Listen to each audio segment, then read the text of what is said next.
Welcome back to Gravity Circle. और पिछले video में हम लोगों ने क्या बात कर ली थी? हम लोगों ने लीचिंग तक देख लिया था, मतलब हम लोगों ने गंगे को निकालना सीख लिया था।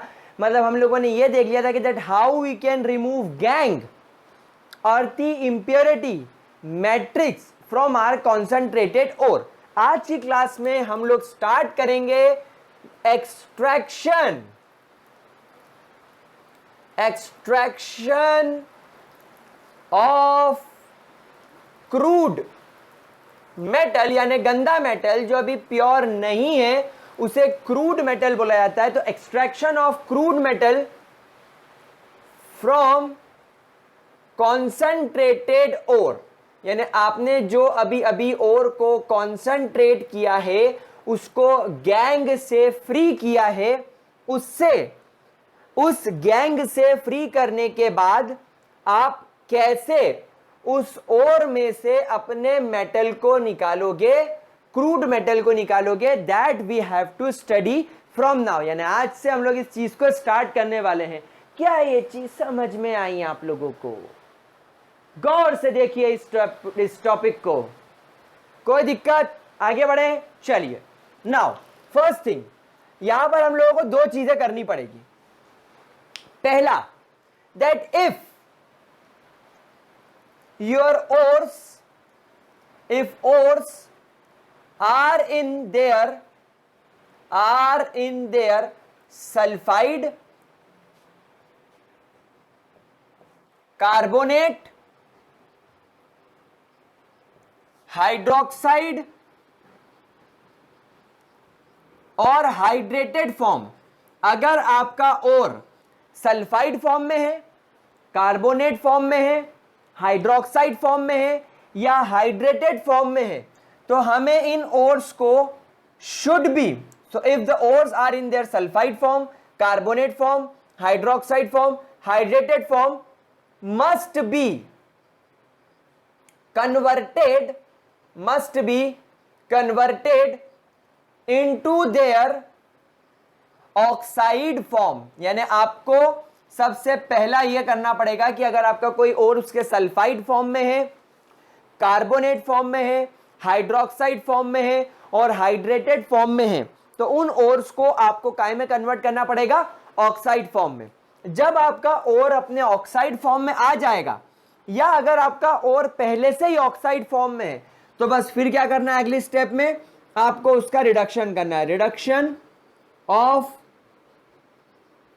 Oxide ore into metal. यानी अब आपको उसके मेटल ऑक्साइड को काय में कन्वर्ट कर देने का है, रिडक्शन करके ऑक्साइड को मेटल में कन्वर्ट कर देना है। क्योंकि वैसे भी अगर आपके पास में मेटल ऑक्साइड होगा, भाई मेटल ऑक्साइड फॉर्म, तो जैसे ही आप उसका रिडक्शन करेंगे, मतलब रिमूवल ऑफ ऑक्सीजन, तो जैसे ही ऑक्सीजन रिमूव होगा वो अपने मेटल फॉर्म में आ जाएगा। तो ये हम लोगों को बेसिकली पढ़ना है। और अभी अपन इस पर फोकस ना करते हुए पहले ये देखेंगे कि अगर आपके पास में कोई और सल्फाइड फॉर्म में, कार्बोनेट फॉर्म में, हाइड्रोक्साइड फॉर्म में या हाइड्रेटेड फॉर्म में, तो उसे कैसे कन्वर्ट करें उसके ऑक्साइड फॉर्म में। तो पहले जरा फटाफट से इसका स्क्रीनशॉट ले लो ताकि मैं इसका रब कर सकूं और आगे बढ़ सकूं। लगता है आपको सब कुछ समझ में आ चुका है। मुझे मेरी मम्मा से आपके बारे में शिकायत करनी होगी और आप लोगों को आगे पढ़ने के लिए मुझे बताना होगा। चलिए मैं आपको आगे पढ़ाता हूँ। क्या आपको मेरी बात समझ में आई? चलिए तो हम लोग पहला टॉपिक पढ़ेंगे। अब पहला टॉपिक है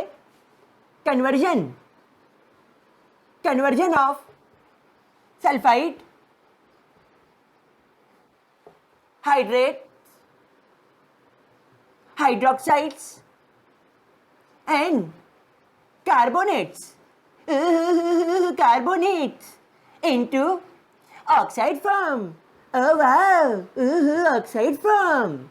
Into their oxide form. Into their oxides. किस किस को कार्टून पसंद था? शिनचैन मुझे बहुत पसंद था, मैं आज भी इसे देखता हूँ जब मुझे टाइम मिलता है। चलिए तो अब हम यहाँ पर सबसे पहले देखेंगे कि आप सल्फाइड, हाइड्रेट्स, हाइड्रोक्साइड और कार्बोनेट को उसके ऑक्साइड में कैसे कन्वर्ट कर सकते हो। यहां पर आपके पास में दो मेथड होती है, जिसमें सबसे पहली method is called as calcination. पहली मेथड कौन सी होती है? कैल्सिनेशन। तो बेटा पहली मेथड कैल्सिनेशन के अंदर क्या किया जाता है, आप हमेशा ध्यान रखिएगा, आपके पास में एक फर्नेंस होता है जिसे कहा जाता है रिवर्बेटरी फर्नेंस, रिवर्बेटरी फर्नेस। ये एक इंस्ट्रूमेंट होता है, इसका डायग्राम आपको एनसीईआरटी में मिल जाएगा, हमको डायग्राम याद नहीं करना है। एक इंस्ट्रूमेंट होता है जिसके अंदर आग जलाकर, जिसके अंदर हम ऑयल और एयर की मदद से आग जलाते हैं, उस आग की मदद से हम लोग हमारी ये प्रोसेस को कर सकते हैं। अब यहां पर इस रिवर्बेटरी फर्नेस की खासियत यह है कि जब आपको कैल्सिनेशन करना है, कैल्सिनेशन हमेशा एब्सेंस ऑफ एयर में होता है, यानी आपको जो बाहर से हवा अंदर आती है वो नहीं चाहिए। तो इस रिवर्बेटरी फर्नेस के जो जिसको बोलना चाहिए वेंट्स, वेंट्स VENTS, वेंट्स यानी जो जालियां होती है या जो खिड़कियां जैसा जो वेंटिलेशन जो होते हैं उसको हम बंद कर सकते हैं। तो जब आप रिवर्बेटरी फर्नेस को पैक कर देंगे तो ये कैल्सिनेशन करने के काम में आ जाएगा, और अगर आप वो वेंट्स को ओपन कर दोगे तो वो फिर रोस्टिंग करने के काम में आ जाएगा। तो यहां पर हम लोग कौन से इंस्ट्रूमेंट का इस्तेमाल करेंगे, रिवर्बेटरी फर्नेस। तो इस बात को आप लोग ध्यान रखिएगा, इस चीज को आप लोग स्टार बना के नोट कर लीजिएगा, that reverberatory furnace is used for the calcination, is used for the calcination and roasting। मैं रोस्टिंग भी आपको सिखाई दूंगा अभी, अगली मेथड को रोस्टिंग बोलते हैं, for calcination and roasting purposes. ठीक है, कोई दिक्कत मेरे प्यारे बच्चों? इस पॉइंट को जल्दी से अपनी कॉपी में नोट कर लीजिए क्योंकि इसको फिर मैं रब करने वाला हूं। Reverberatory furnace is used for the calcination of roasting and reverberatory furnace. क्या ये चीज क्लियर हो गई? क्या हम इसे रब कर सकते हैं? क्या इसे मैं रब कर दूं? ठीक है, मैं इसे रब कर देता हूं। आगे बढ़ते हैं। Calcination. Now guys, what is calcination? Calcination is nothing but heating of ores in absence of air. यहां पर एयर का मतलब I am specifically talking about oxygen. तो in absence of oxygen, then this process is used, this process is used for, ये process किस किस के लिए यूज करी जाती है, ये बहुत इंपॉर्टेंट है। So this process is used for, सबसे पहले जितने भी आपके पास में कार्बोनेट्स हैं, एक तो ये उनके लिए यूज करी जाती है। कार्बोनेट्स के अलावा आपके पास में जितने भी हाइड्रेटेड ओर्स हैं ये उसके लिए यूज करी जाती है, और आपके पास में जितने भी हाइड्रोक्साइड्स ओर्स हैं ये इनके लिए यूज करी जाती है। तीनों के अपन एक एक एग्जांपल करके देखेंगे ताकि आपको ये चीज अच्छे तरीके से क्लियर हो जाए। फॉर एग्जांपल, अगर आपके पास में FeOH3 है, इफ यू हैव FeOH3, तो इस FeOH3 को जब आप हीट करेंगे इन एब्सेंस ऑफ एयर, तो यहां पर क्या हो जाएगा, देखिए FeOH3 कन्वर्ट हो जाएगा Fe2O3 के अंदर। Fe2O3 के अंदर कन्वर्ट होने का मतलब है मुझे यहां पर 2 लगाना पड़ेगा ना। आपके पास में OH कितने हो गए, 6। अब यहां पर इसको सिंपल सा कंसेप्ट समझो, यहां पर 3 OH है, मॉलिक्यूल 2 है, तो टोटल आपके पास में 6 OH हो गए। एक OH ये, OH, HOH, सॉरी OH लिखना ना, तो OH OH OH OH OH OH, समझ में आ रही बात? तो आपके पास में कितने OH हो गए, 6 OH हो गए। इतनी चीज समझ में आ गई। अब हमने क्या करा, इसे हीट करा, तो 2 आयरन इधर आकर इसके साथ में 3 ऑक्सीजन जुड़े, तो ये ऑक्सीजन और ये ऑक्सीजन, ये 3 ऑक्सीजन उससे जुड़ गए। अब यहां पर क्या बचा, HOH HOH HOH, पानी। क्या बन गया, पानी।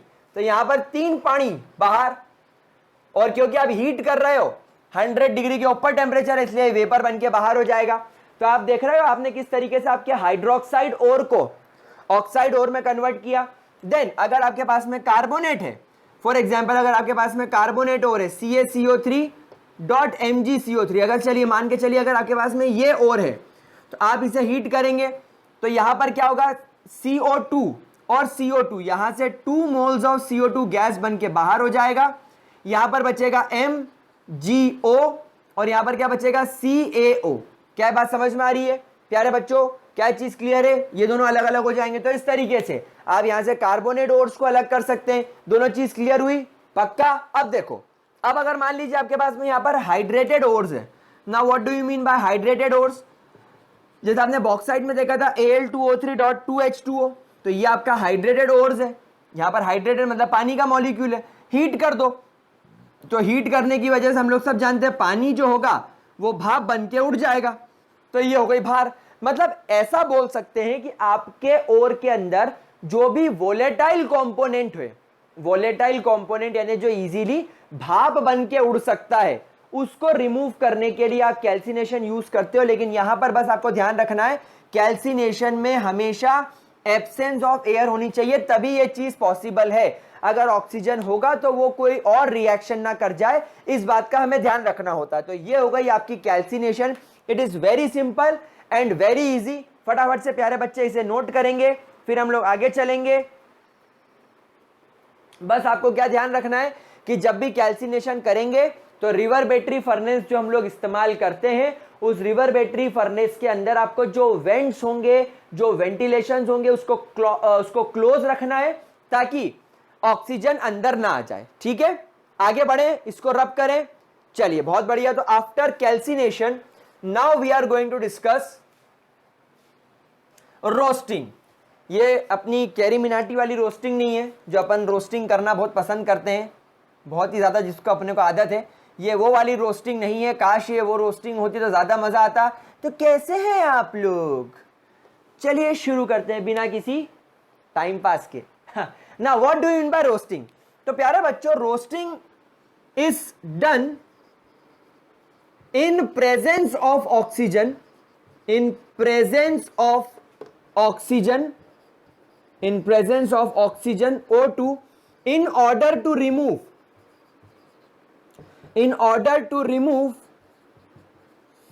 unwanted gang बोल सकते हैं इसको, या unwanted elements like sulfur,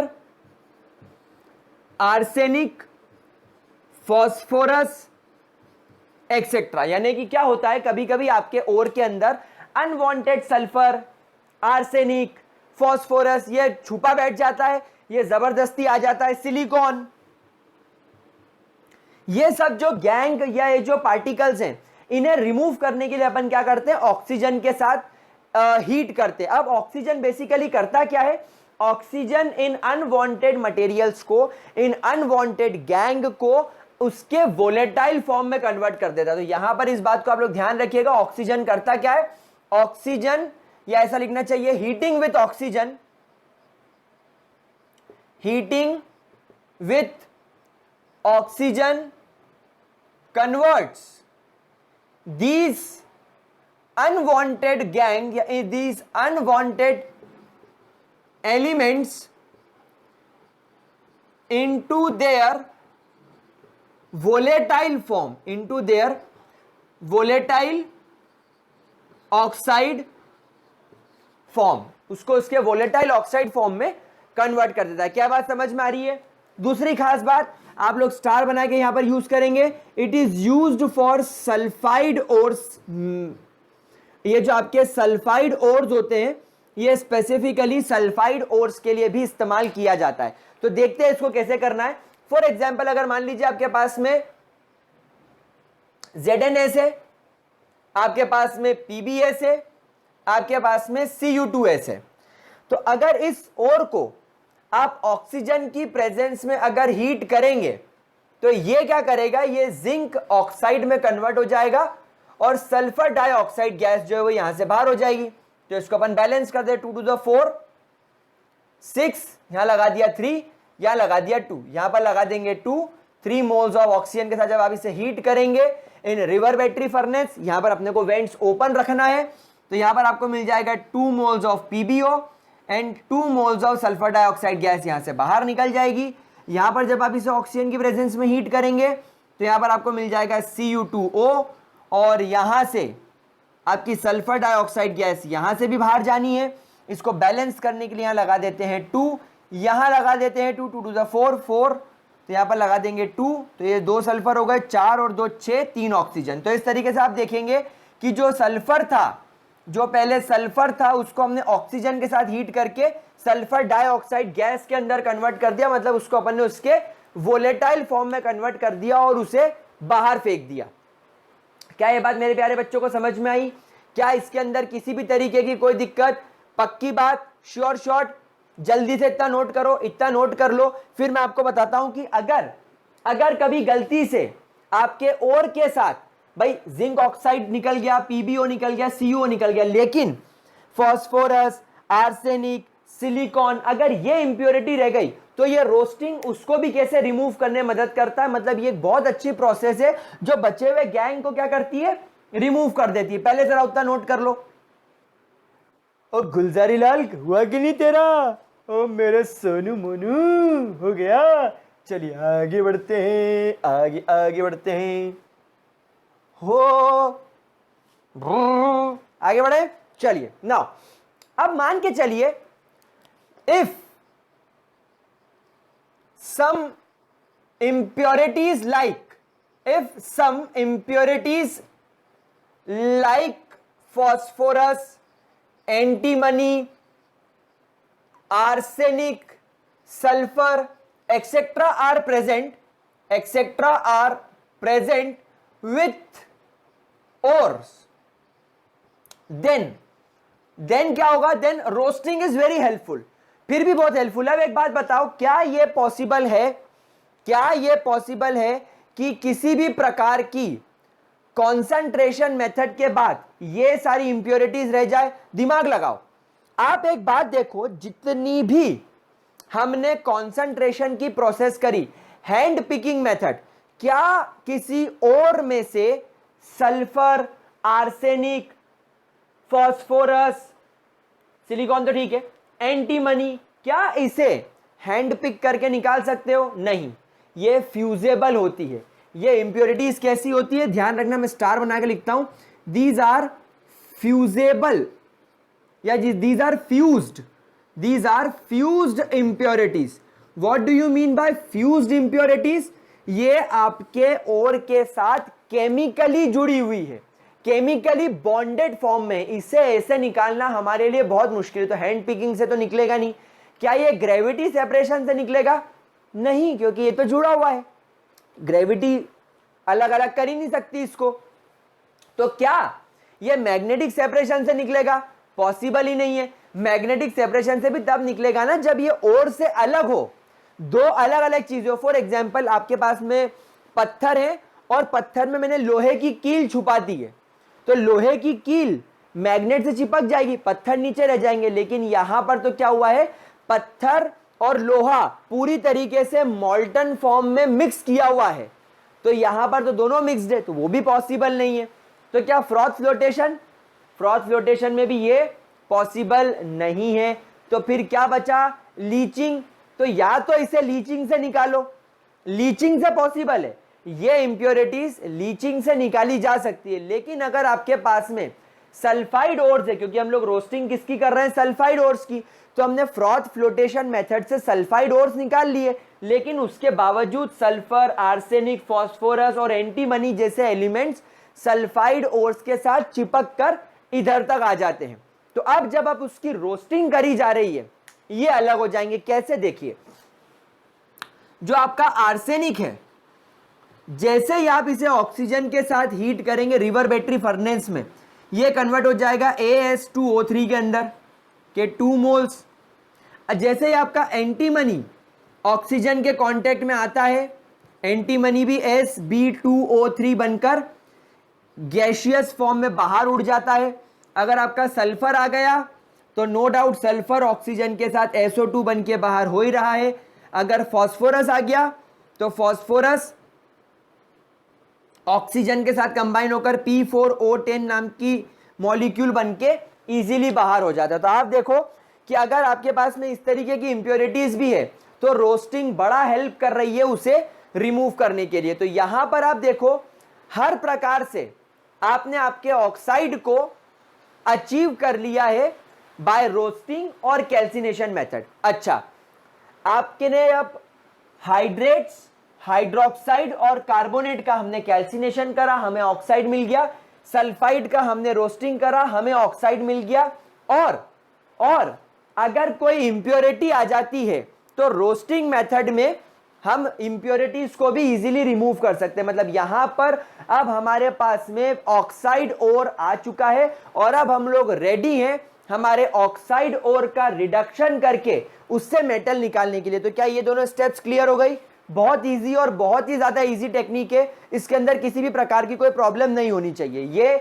ये ऑक्साइड बन के बाहर होगा, इनमें से जो गैस होगा वो बाहर हो जाएगी और जो गैस नहीं होगा वो भी सेपरेट आउट हो जाएगा, कोई दिक्कत नहीं होगी। समझ में आ गई बात?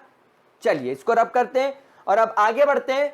हम लोगों ने हमारे ऑक्साइड ओर को अचीव कर लिया है और अब हम लोग हमेशा ऑक्साइड ओर से ही रिडक्शन करते हैं। अब एक बात आपके मन में आ रही होगी कि सर ऑक्साइड ओर से ही क्यों रिडक्शन करा जाता है, सल्फाइड से या कार्बोनेट से डायरेक्टली मेटल क्यों नहीं निकाल लिया? तो बेटा थर्मोडायनेमिकली ऑक्साइड का रिडक्शन सबसे इजी हो जाता है क्योंकि उसकी डेल्टा जी वैल्यू सबसे ज्यादा नेगेटिव होती है। भाई अपन इतना थर्मोडायनेमिक्स तो अभी तक सीख ही गए, केमिकल काइनेटिक्स वगैरह इलेक्ट्रोकेमिस्ट्री में, कि जिस केमिकल रिएक्शन का डेल्टा जी यानी गिब्स फ्री एनर्जी जितनी ज्यादा नेगेटिव होगी वो उतना ज्यादा स्पॉन्टेनियसली होगी, उतनी ज्यादा अपने आप होगी।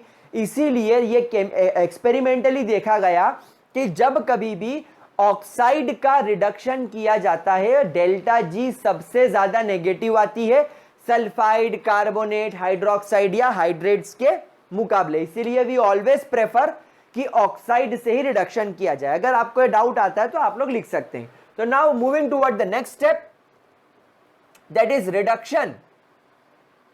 रिडक्शन ऑफ oxide ore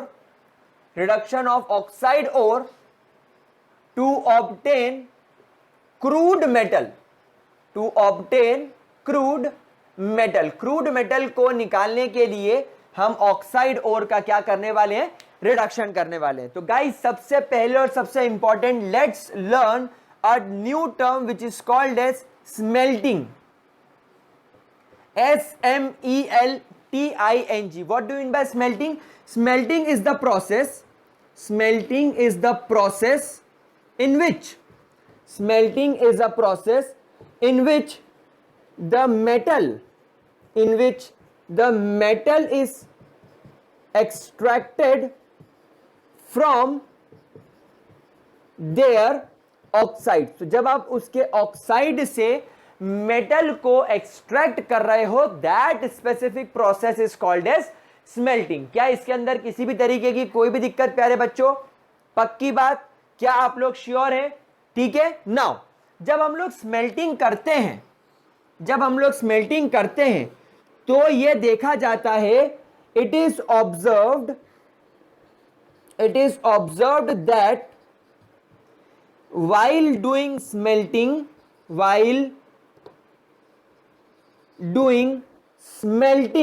जब आप स्मेल्टिंग कर रहे होते हो, सम एसिडिक और समटाइम्स बेसिक इंप्योरिटीज या आप इसको गैंग बोल लो, are still left with oxide ore. ये बहुत बड़ी मुश्किल है, ये ऐसी लीचड़ चीज है जो निकलने का नाम ही नहीं लेती है। यानी ये जो इंप्योरिटी होती है, ये अभी भी, ये जो गैंग है, ये निकलने का नाम नहीं ले रही है। मतलब आपने पहले तो कॉन्सेंट्रेशन करा, कॉन्सेंट्रेशन के बाद ओर निकाला, ओर का कैल्सिनेशन करा, रोस्टिंग करा, सोचा कि इतना करने के बाद गैंग निकल जाएगा। लेकिन जब आप ऑक्साइड ओर को लेकर स्मेल्टिंग करने आए, यानी कि ऑक्साइड में सब सिर्फ मेटल निकालना है, तब यह देखने को मिला कि और इंप्योरिटी बची हुई है। और यहां पर इंप्योरिटी या तो एसिडिक तरीके की होगी या बेसिक तरीके की होगी। तो अब इसको कैसे निकाला जाए?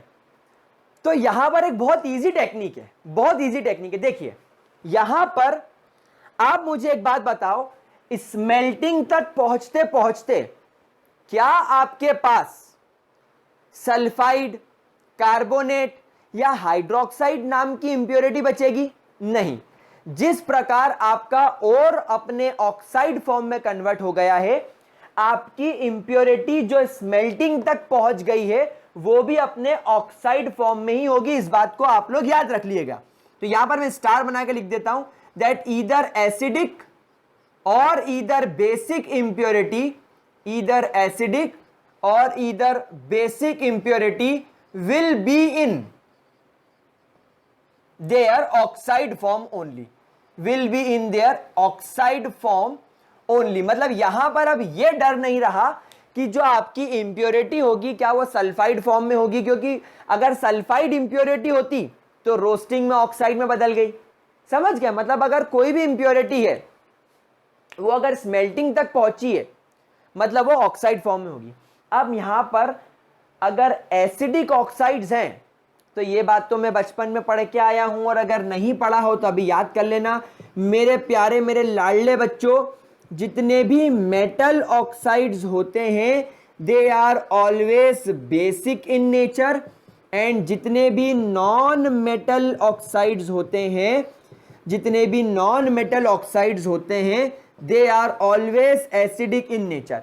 इसको याद रखने का तरीका क्या है? मेरा फेवरेट गाना है, मैं तेरा बॉयफ्रेंड ओ मेरी गर्लफ्रेंड ओ मेनू केंदी ना ना ना ना। आई बात समझ में? ना ना ना ना।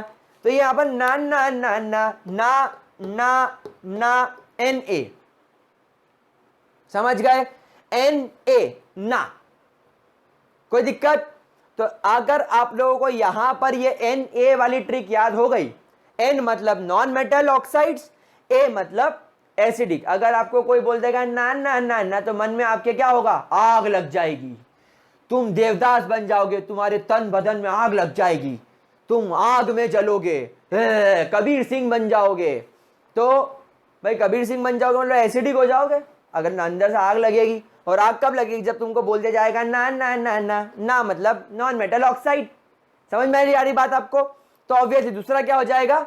मेटल ऑक्साइड ऑटोमेटिकली क्या हो जाएंगे? बेसिक। इसका उल्टा हो जाएगा।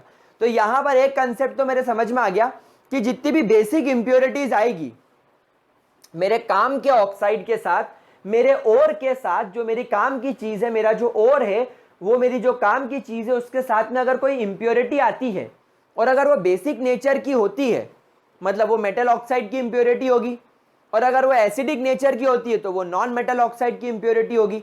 तो इसे रिमूव कैसे किया जाए? तो अगर कोई चीज एसिडिक है और उसको रिमूव करना है तो उसको न्यूट्रलाइजेशन कर दो। मतलब अगर एसिडिक इंप्योरिटी है तो बेसिक के साथ ऐड कर दो, और अगर बेसिक इंप्योरिटी है तो एसिड के साथ ऐड कर दो। समझ में आ रही बात आप लोगों को? तो यहां पर हम एक नई चीज इंट्रोड्यूस करते हैं दैट इज स्लैग। यहां पर एक नई टर्म आती है which is called as slag. तो बेटा स्लैग का मतलब होता है ये जो इंप्योरिटीज होती हैं these are non fusible impurities. तो इन नॉन फ्यूजेबल इंप्योरिटीज को हम एक स्पेसिफिक सब्सटेंस, एक नया सब्सटेंस जिसका नेचर इसके अपोजिट होता है इंप्योरिटी के, जब मिक्स कर देंगे तो मिक्स करने के बाद क्या होगा?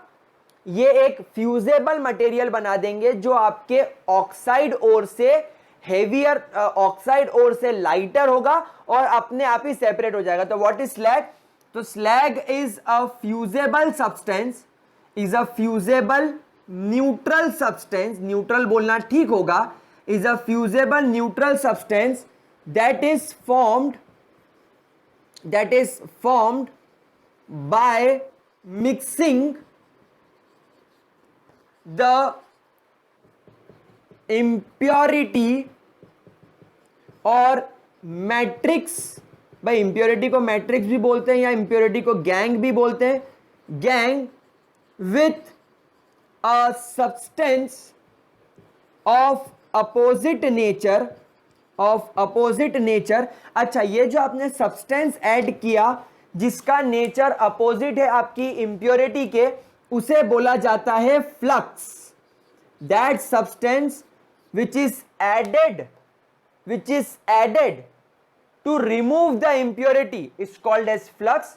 तो इस mix with it is a fusible neutral substance that is formed by mixing the impurity gang or matrix with the substance of opposite nature. Flux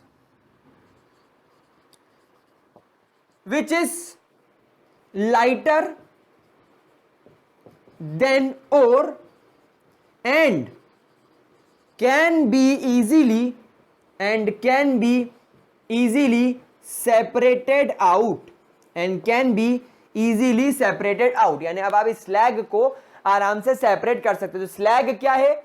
slag एक ऐसा फ्यूजेबल न्यूट्रल सब्सटेंस है जो कब बना? वो तब बना जब हमने इंप्योरिटी मैट्रिक्स या गैंग को एक नए सब्सटेंस के साथ ऐड किया जिसका नाम है फ्लक्स। ये फ्लक्स का नेचर आपके इंप्योरिटी के नेचर से बिल्कुल अपोजिट होगा, यानी अगर आपकी इंप्योरिटी एसिडिक है तो फ्लक्स बेसिक होगा, अगर इंप्योरिटी बेसिक है तो फ्लक्स एसिडिक होगा। जब ये दोनों कंबाइन होंगे तो स्लैग बनेगा और ये स्लैग आपके ओर के मुकाबले बहुत लाइटर होगा, बहुत हल्का होगा। ऊपर तेल, जैसे आपने पानी में तेल मिला दिया तो तेल ऊपर अलग लेयर नहीं बना लेता, वैसे स्लैग की एक लेयर बन जाएगी जिसको आप इजीली सेपरेट कर सकते हो। तो अगर आप स्मेल्टिंग प्रोसेस में आ गए हो और आपके पास में ऑक्साइड की एसिडिक या बेसिक इंप्योरिटी है तो आप इन इंप्योरिटी में मिलाओ फ्लक्स, फ्लक्स और इंप्योरिटी मिलकर बनाकर देंगे स्लैग, जिसे आप इजीली रिमूव कर सकते हो। इसके एग्जाम्पल को मैं डिस्कस कराता हूं, पर पहले जरा इतना लिख लो, इतर का इधर फटाफट छापो, इतना छापो ताकि इसको मैं रब कर सकूं। क्या आप लोगों ने इसे लिख लिया? आप लोग इसे जल्दी से लिख लीजिए ताकि मैं इसे रब कर सकूं। मैं इसे रब करने वाला हूं, क्या मैं इसे रब कर दूं? ठीक है।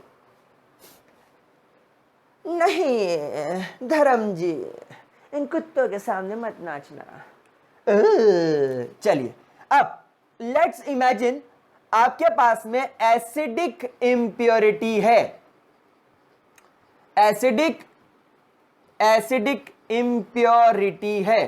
तो अगर एसिडिक इंप्योरिटी है तो लेट्स टेक एन एग्जांपल कि नॉन मेटल ऑक्साइड होना चाहिए। भाई एसिडिक इंप्योरिटी है तो नॉन मेटल ऑक्साइड होना चाहिए, तो सिलिकॉन ऑक्साइड आपका यहां पर गैंग है। सिलिकॉन नॉन मेटल है और उसका ऑक्साइड यहां पर कौन है?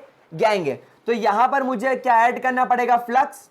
और मैं चाहता हूं कि जो फ्लक्स हो, क्योंकि यहां पर गैंग एसिडिक है तो फ्लक्स का नेचर क्या होना चाहिए? बेसिक, क्योंकि गैंग यहां पर आपका कौन है? एसिडिक।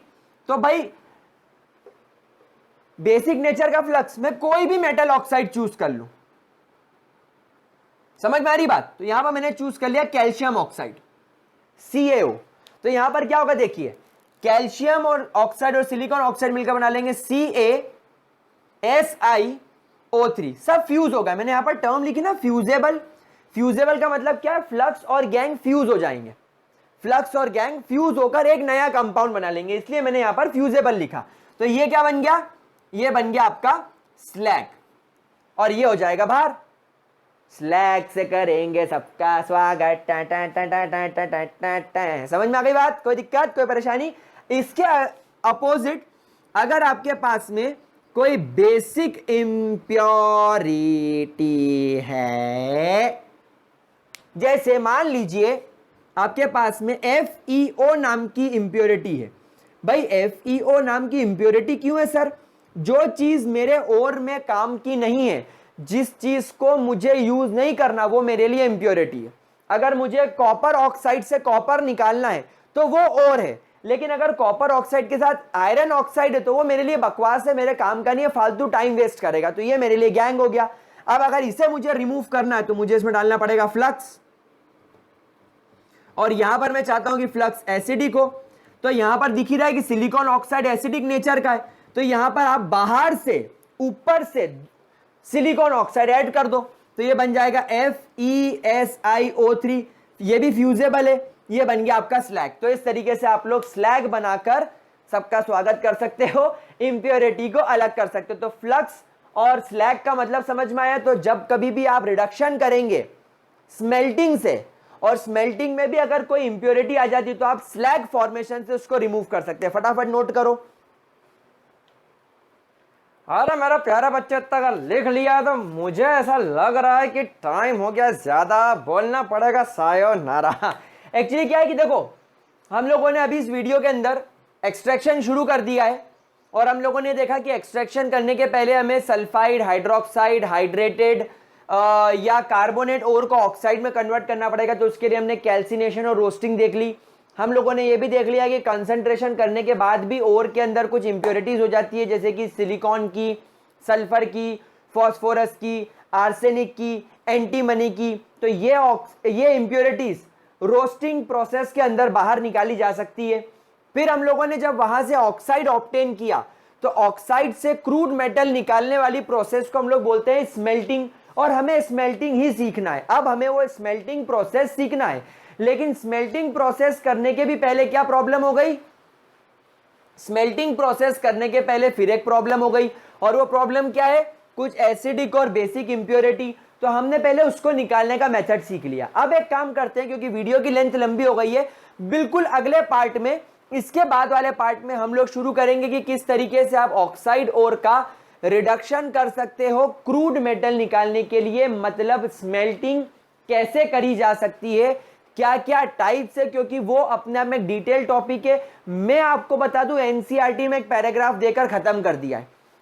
मुझे सिर्फ यही एक ऐसा चैप्टर है जो अच्छा नहीं लगता एनसीईआरटी से पढ़ना, क्योंकि उसके अंदर बहुत कम दे रखा है। लेकिन जब अपन बात करते हैं रिडक्शन की, तो रिडक्शन में आपको 3 तरीके से सिखाना चाहूंगा। 3 टाइप के रिडक्शन होते हैं और वो तीनों हम लोग डिटेल में पढ़ेंगे इन द नेक्स्ट वीडियो। तो अगले वीडियो में हम लोग reduction of oxide to obtain crude metal पढ़ना स्टार्ट करेंगे। फिर हम एलिंगन डायग्राम, रिडक्शन के लिए और क्या क्या प्रोसेस की जाती है उसकी तरफ चलेंगे। चैप्टर छोटा है, अगर 12-15 वीडियोस भी बनते तो कोई हर्ज नहीं, लेकिन अगर पूरा समझ में आता है तो मजा आएगा। तो आज की क्लास यहीं खत्म करते हैं, मिलते हैं अगली क्लास में। वीडियो को लाइक कर देना, दोस्तों के साथ शेयर करो, ग्रेविटी सर्कल को। वी आर वेरी क्लोज कि हमारा सिल्वर प्ले बटन आ जाए तो मजा आता है। अच्छा, टेस्ट के लिए एनरोल कर लेना, 11 तारीख को पहला टेस्ट होने वाला था। That's all for today, bye bye, have a great day.